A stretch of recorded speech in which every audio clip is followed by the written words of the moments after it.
5 seconds. I am indeed very happy to meet you this afternoon.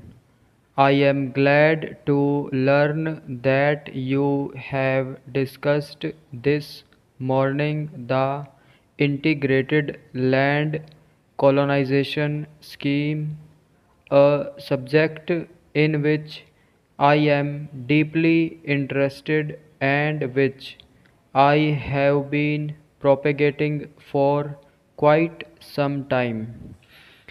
At the outset, I would like to congratulate the Ministry of Agriculture and more particularly Dr. M.S. Swaminathan, who has made a thorough study of the scheme and has made it capable of practical implementation. Nothing gives one great satisfaction than to see the fruition of the ideas one has been cherishing for long. And as you may all know, this is an approach that I have been advocating for more than 40 years. I am happy to note that some state governments have earmarked some areas where this experiment could be successfully tried. According to my conception, the land colonization schemes have more than the limited objective of providing employment or improving agriculture, making it modern and scientific. These colonies, in my opinion, should become the nucleus of all developmental activities. It is nothing new, for Gandhiji always laid stress on the organization of self-reliant rural communities. Simultaneously with the transformation that we wish to bring about on the agricultural front, our attempt should be to set up a number of agro-based industries and generate a new awareness among the rural population.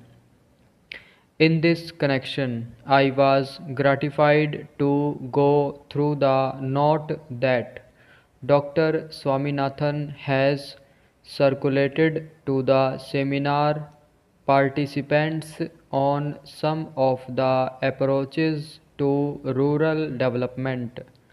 I must say he has put my ideas in a nutshell and in a much better manner than I have myself done.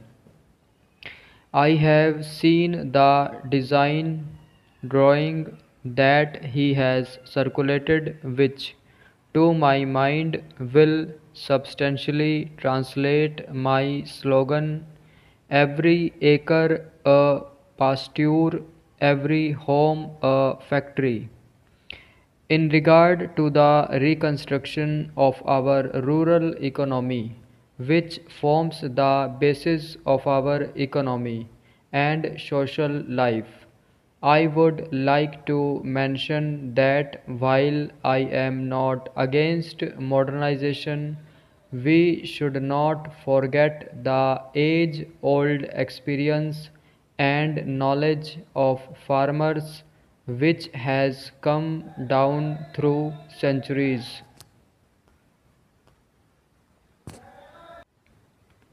In the name of bringing progress to our rural life, we should not superimpose an urban Western culture which may not have any relevance.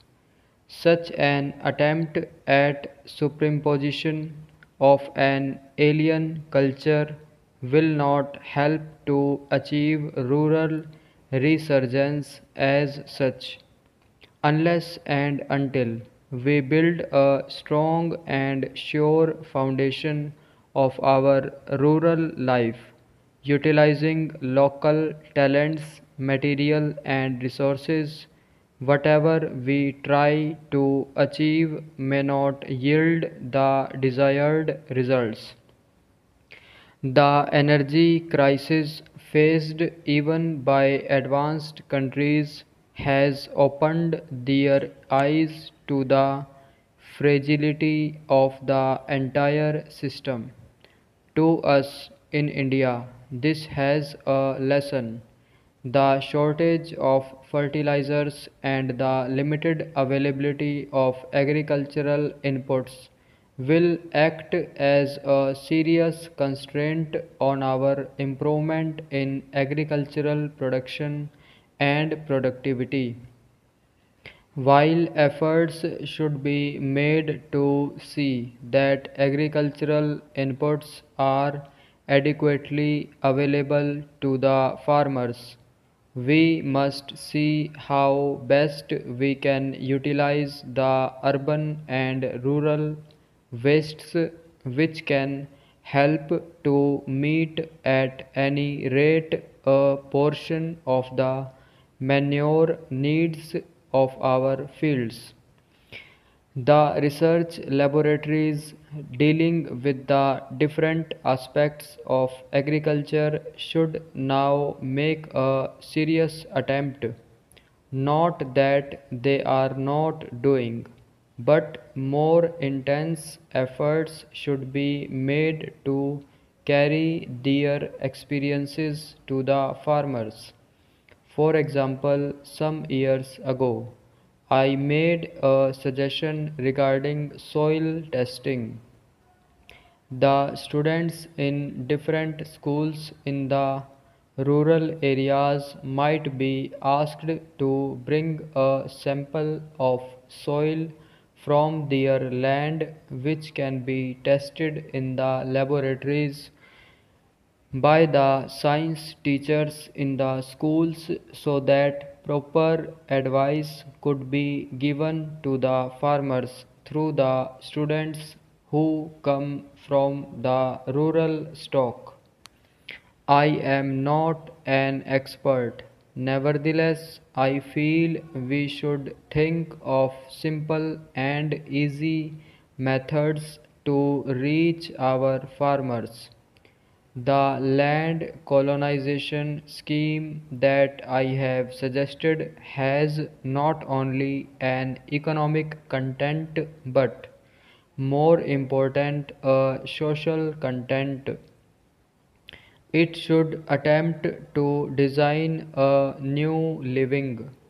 If these colonies are successfully worked out, they will act as catalysts and will make the individual farmers also come together on a operative basis. After all, once the farmers see that some tangible results have been achieved by someone through cooperative efforts, they themselves will be enthused to come together and take advantage of such methods and practices. Of course, many of you are engaged already in different areas, and your success itself is a proof of the increasing awareness among the farmers to take advantage of the modern scientific knowledge available in the country. For the colonies that we want to establish in different states, we should take care to select people who are dedicated and see that real community life is established.